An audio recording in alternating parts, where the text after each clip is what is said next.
Fala aí, Eudes Figueiredo, amigos da Mix FM. Olha, hoje vou começar minha abertura dizendo o que é uma narrativa. A narrativa ela é um tipo de texto descritivo, pode ser de histórias fictícias ou reais, com personagens inseridos em determinados tempo e espaço. Os exemplos de narrativa são contos, fábula, romance e até novela. Estou falando isso para os nossos ouvintes e amigos entenderem que momento vivemos no Brasil. Um momento de contos, um momento de fábula, romance trágico ou de uma novela que pode ter um final feliz. Porque as narrativas elas são criadas, elas são inseridas, elas têm um tempo, se você for avaliar bem. E se pegando num ponto apenas, onde no domingo, com os atos de vândalos, os atos de depredação do patrimônio público, onde não tem nada a ver com terrorismo, não existe essa não se cabe tudo que aconteceu domingo no conceito de terrorismo, nem no seu conceito histórico, literário e muito mais no seu conceito jurídico, da sua formatação jurídica aqui no Brasil, da concepção do que é terrorismo. Mas, se criar uma narrativa de se afastar até mesmo um secretário de segurança, pedir a sua prisão, criar uma narrativa em cima de uma narrativa de afastar um governador, mesmo nenhuma literatura jurídica concede esse poder ao STF, ainda mais de forma monocrática, que é afastar um governador eleito democraticamente, com a narrativa criada de que eles sabiam que ia acontecer e não tomaram as providências. Aí vem o senador Duval, entrega provas que desde o ministro da Justiça até o presidente da República e mais 48 órgãos de segurança já sabiam de todo o perigo que poderia ocorrer domingo de um tumulto no nível que nós vimos. Aí eu pergunto para vocês, foi criada uma narrativa para justificar atos e decisões que não têm embasamento legal. Esses atos e decisões sem embasamento legal foram concluídos. O governador foi afastado, o secretário de Segurança Pública foi afastado, fizeram um pedido de prisão, querendo colocar nas costas dos dois a irresponsabilidade de não ter tomado providências antecipadas. Aí vem o ministro da Justiça querer justificar a denúncia que fez o senador de que eles tinham conhecimento, dizer que viu pela janela quando a multidão chegava para depredar, destruir e invadir os órgãos de poder. Olha, meu amigo, tá complicada a situação, mas fica aí a dica. Será que é uma novela? Será que é um conto? Ou é uma fábula? Eu vou dizer para você, a única certeza que eu tenho que romance não é. Toca o programa, meu amigo Eudes Figueiredo. Acorde e fique bem informado. Jornal da Mix. E olha, o deputado federal Evair Vieira Melo quer a abertura de uma comissão parlamentar de inquérito, a chamada CPI, para investigar a suposta responsabilidade do ministro da Justiça e Segurança Pública, Flávio Dino, pelos atos de vandalismo ocorridos no último domingo em Brasília. Em requerimento para a instalação do colegiado, o parlamentar defende que, considerando o conhecimento prévio e privilegiado do ministro sobre os acontecimentos, há indícios de que Flávio Dino tinha ciência do ato e acabou não fazendo nada para intervir em tempo hábil. É o que eu falei na minha abertura. Eles querem fazer uma CPI para investigar os atentados. A CPI, se a gente for ver ela no modelo que a gente viu a CPI do Covid, coordenada por Aziz, por Randolfo Rodrigues, por Renan Calheiros, os homens mais imparciais da política brasileira, né? Eles não colocam ideologia política e nem seus interesses acima de nada, eles só pensam no bem do Brasil. A gente vai ver um show de horrores de novo, um palanque eleitoral que pode ter certeza, como eu disse aí, qual será o fim da CPI, ela vai somente querer achar o responsável, que é o responsável predileto deles, que é o ex-presidente Jair Bolsonaro. Sendo assim, diante do que eu falei na abertura, estando comprovado de que o ministro sabia, ministro da Justiça e Segurança Pública sabia do risco que estaria correndo, o que poderia acontecer no domingo, foi informado, é prova de que ele foi informado.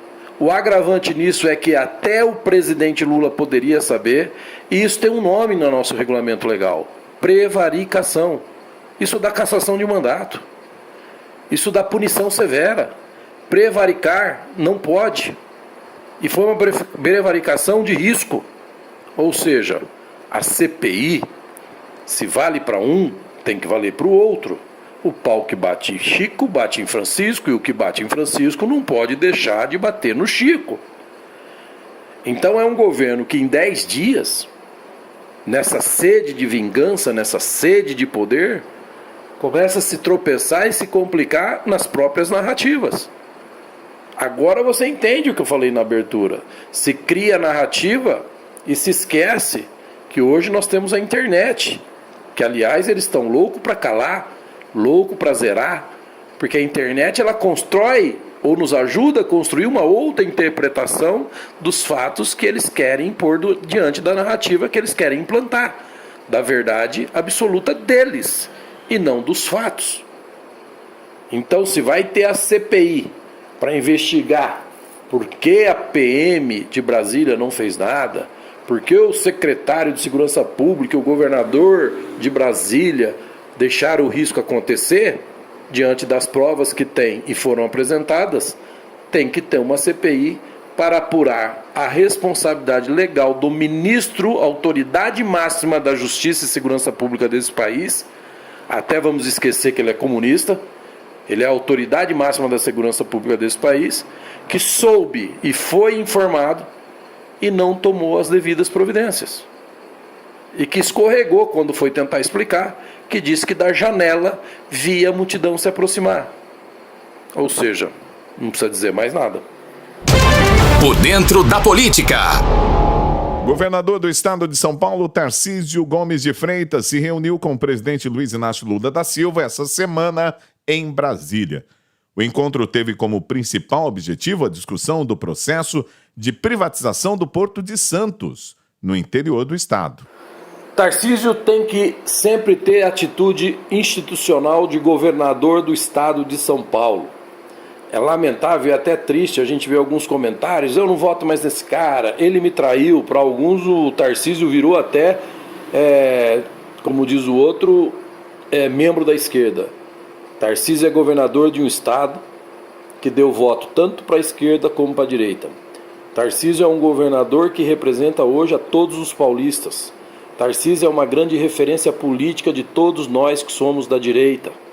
Tarcísio tem competência para fazer o estado de São Paulo virar a chave depois de 30 anos de domínio de um partido e de um grupo só, que era o PSDB.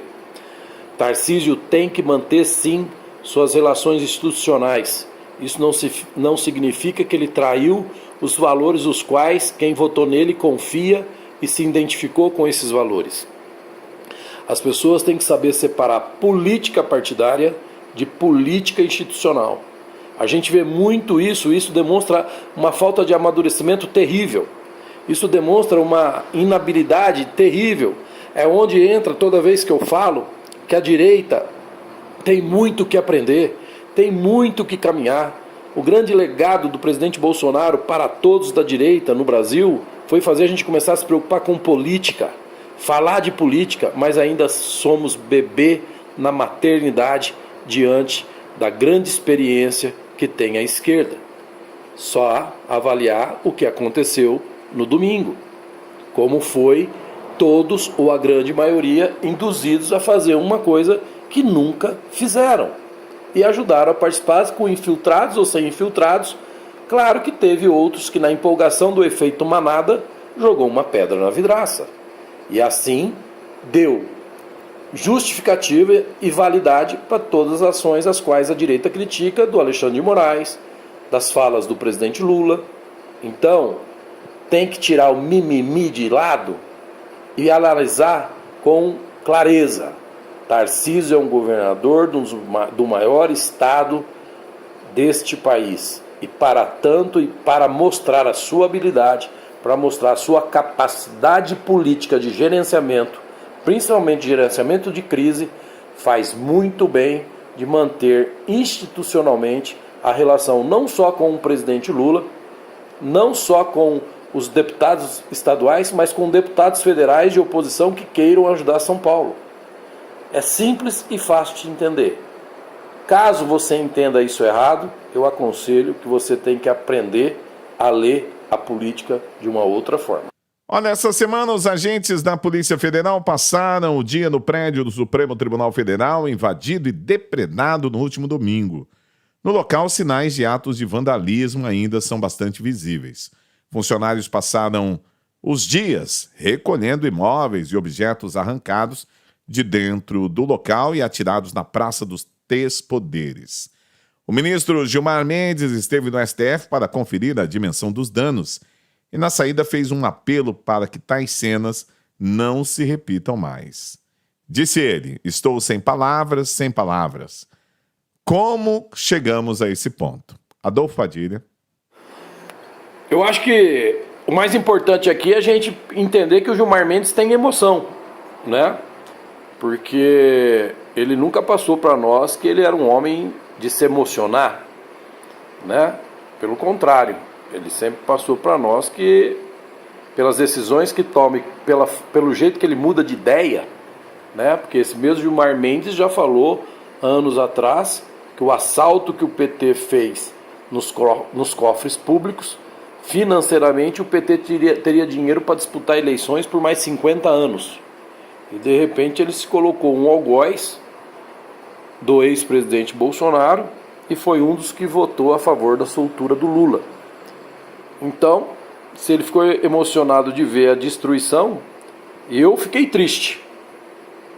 As emoções dele a gente não sabe quais razões. Algumas coisas sumiram lá de dentro.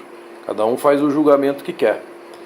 Mas por falar em STF, aproveitando aqui, se você me permite, mais um detalhe para todos nós, e até poderia sugerir isso como uma pauta para amanhã. Vocês viram quem foi nomeado chefe da Polícia Federal?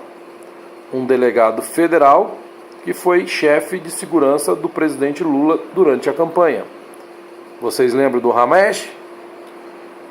O chefe da Polícia Federal que Bolsonaro queria nomear e não foi permitido, mesmo sendo um ato exclusivo do executivo de nomeação. Vocês lembram das manchetes do grupo de mídia, do consórcio? Bolsonaro querendo nomear ex-amigo de segurança de campanha para liderar a Polícia Federal? E alguém está ouvindo ou vendo alguma manchete hoje? Alguém está ouvindo ou vendo matérias da ministra que se demonstrou aliadas de alguns milicianos no Rio de Janeiro? Então, gente, a arte da política é começar a entender ela. A arte da política é tirar a emoção, a militância dos olhos e entender o jogo para ver como ele é jogado. O xadrez não se ganha com o avanço das peças. O xadrez se ganha estudando qual peça você vai avançar. Essa é a minha dica. Um abraço, Eudes Figueiredo, e até amanhã. Muito bem, nós vamos um rápido intervalo, voltamos já já com mais Jornal da Mix.